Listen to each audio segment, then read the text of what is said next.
Hey, what's going on, everybody? Welcome back to the channel. Today on this video, I wanted to give you guys a real quick tip that has really helped me over the years. When I figured this out, I think that my catch rate went just absolutely through the roof.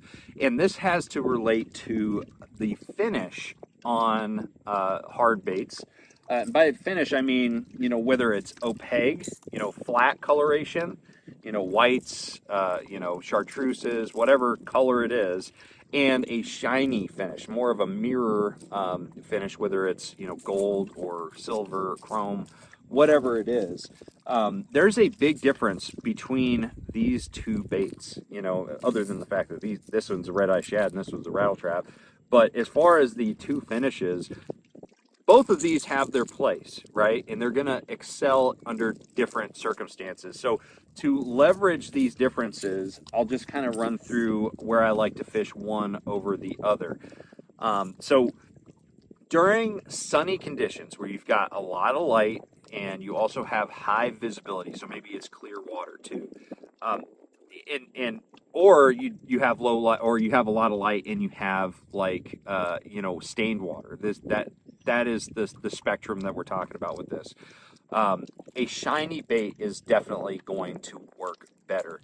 It's just reflecting light off the side of a bait as it's going back and forth and creating that shimmer, that flashing, I think is a huge trigger for bass. And it's natural, right? Because the shad, the forage, are going to reflect that light too. In fact, if you guys really pay attention, on lakes where you've got a lot of schooling activity, where the bass are feeding on shad or herring, you'll notice on a partly cloudy day, when the clouds make way for sun, like as soon as the sun peeks out of those clouds, all of a sudden you're going to see more schooling activity. If those fish are actively just roaming around schooling on shad. And the reason for that is because as soon as the sun pops out from behind the cloud, the sun is starting to reflect off of those bait fish again, and the fish go wild. I've seen this so many times I can't even count. And so I think that's exactly what's going on. And so a shiny bait is going to help you get more bites under sunnier conditions. I'm very convinced of that. All right, so let's talk about the other end of the spectrum. Under low light conditions and ultra dirty water, so the dirtiest of water where you have very low visibility, that's the type of scenario where I really like to use a more opaque bait, something that has just a brighter profile consistently.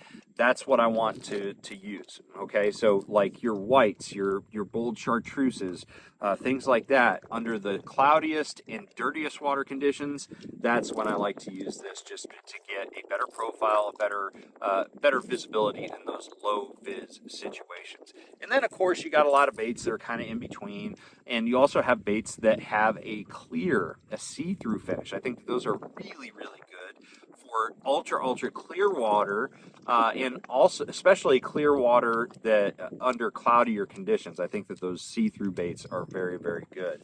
So overall, I guess the whole tip here is to make sure that you use shiny baits when it's sunny and high visibility, and more opaque baits when it is cloudier and you have lower visibility. So I know that's going to help you catch more fish. Let me know what you think about this topic in the comment section below. And if you have a topic that you want me to cover in a future video, make sure you drop that suggestion in the comment section as well. Thank you guys so much for watching. If you enjoy this content, consider hitting that subscribe button, and I'm going to see you guys out on the water. Trust the process.